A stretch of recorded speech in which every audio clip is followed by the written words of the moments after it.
Good morning, fantastic first graders. It is Wednesday, May 20th. We are going to rock and roll with day 35, and this is Miss Schmidt here to go over it for you. As always, we have Zoom twice a day, 9 and 1 o'clock. After each one, your teacher has office hours, 9:15 to 10:15, 1:15 to 2:15. Hop on in if you have any questions or you just want to say hi and chit chat.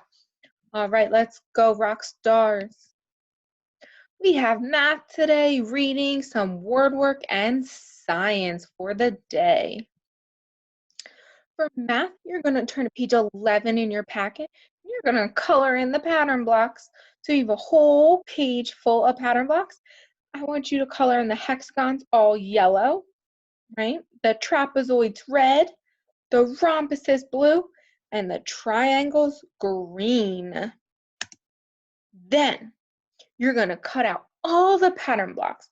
Try your best. I know some of them are teeny tiny, right? But just try your best, slow and steady. Cut out all of the blocks. After you have colored them, then you're going to use the trapezoids, the rhombuses, and triangles to build different hexagons. So I did an example right here on the screen. Sorry, it is not color coded for you, but it would be I used 6 of my green triangles. 1, 2, 3, 4, 5, 6. I used 6 green triangles to make one hexagon. You're going to draw your hexagons that you built on the hexagon page on page 9. So you have 1, 2, 3, 4 examples. Again, you're using your trapezoid, rhombuses, and triangles, and you're going to try and make them fit inside and make a hexagon. This is an example. Let's see what you come up with. I'm super excited to see all your creativeness. And then also for math today on day 35 on page 10, we have an exit ticket. So it says complete the chart to show a list of ways you can make the hexagon. Use pattern blocks to help you. So shapes I use: trapezoid, rhombuses, triangles. Way number 1. How many trapezoids did you use? How many rhombuses? How many triangles? And you're just gonna sit there and go down the list. Be creative. It might take some time to maneuver the pieces within the hexagon, but that's why you have them all cut out, okay? Then over here, you're going to answer these questions. 2 of which shape can make a hexagon? So what 2 of these shapes can make a hexagon? Remember, hint, hint, you might have to move the shapes around, flip them over, and all of that. So it might not lay perfectly. You might have to rotate and flip some of the shapes. Hint, hint. Number 2, 6 of which shape can make the hexagon? And number 3, what 3 different shapes can be put together to make a hexagon? So try and write an incomplete sentence, but this is your exit ticket. Turn it in so our teachers can take a look at it and see how awesome you did.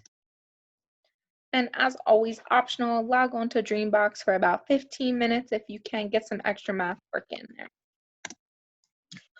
All right, love bugs, we are rocking and rolling through this day. Day 35, read or listen to the 2 articles, Oil Spills, which is on page 14, and How to Welcome Migrating Birds on page 15.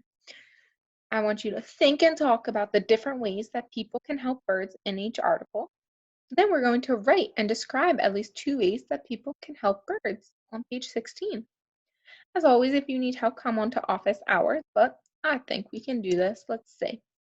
So you're going to reread these 2 articles. It's really important to reread. I know you've read them once before already, rock stars, but go back and reread so that you remember all of the details. As you're reading each article, Oil Spills and How to Welcome Migrating Birds, I want you to think about the different ways that people can help birds in each article. If it helps you as you're reading, underline or highlight all of the ways that people can help birds in each article, okay? For example, if I was to go over here in How to Welcome Migrating Birds, I would underline that you can grow plants to provide fruit, seeds, and insects for birds. I would underline that as evidence as ways people can help birds. Then you're going to turn to page 16 after you reread both articles to answer. How can people help birds? Describe at least two ways. As always, we must go back into the text to support our thinking. So I have the sentence starters. You're going to pause the video right here. People can help birds by blank. Another way people can help birds is by blank. Remember, you must go back into the text to support your reasonings and draw a picture to show one way that people can help birds. Word work today, day 35. My love bugs, we are doing Ribbit. It is just like the game Kaboom and Buzz and Sparkle. We're just changing the name of the game, but it's still the same rules. Write all your cycle 22 words down on small slips of paper. Write the word ribbit on a small piece of paper. You're going to put them all into a cup, a hat, a bowl, whatever you have around. Pull the slips out one by one and read them aloud. If you get the word ribbit, you're going to yell it out. I would love for you to yell it out like a frog, like you're a frog jumping around. Ribbit. Put all the slips back in the cup and start over. Your word list is on page 20. An option is that you can play the game with a partner and take turns spelling each word out loud or writing the words on a piece of paper. All right, and last but not least, we have science. Our topic today is to pull. Today, we will be exploring pulls. A pull moves something towards you. Walk around your house and find a variety of objects and practice pulling these objects towards you. What did you notice as you pulled items towards you? Did each item require the same force? On a sheet of paper, draw and label pictures of objects you can pull and what you noticed. So loves, I have an example. I said that an easier pull, if I'm going around my house looking, I can easily pull a door shut, right? That is not a lot of force. That is pretty easy for Mishmit to do. Something harder to pull is weeds or grass. I know that we've all sat outside at recess at one point or another and have tried to pick out some grass and weeds, right? That is hard. You need a lot more force and pull to pull weeds out of the ground than you do to pull a door shut. All right. And specials, go ahead and pick at least one. Get your body and mind moving. And that is it for day 35, friends. You are doing such a great job. We are so, so, so proud of you. We miss you and love you all so much. We are always here for you. Have a great day. Bye.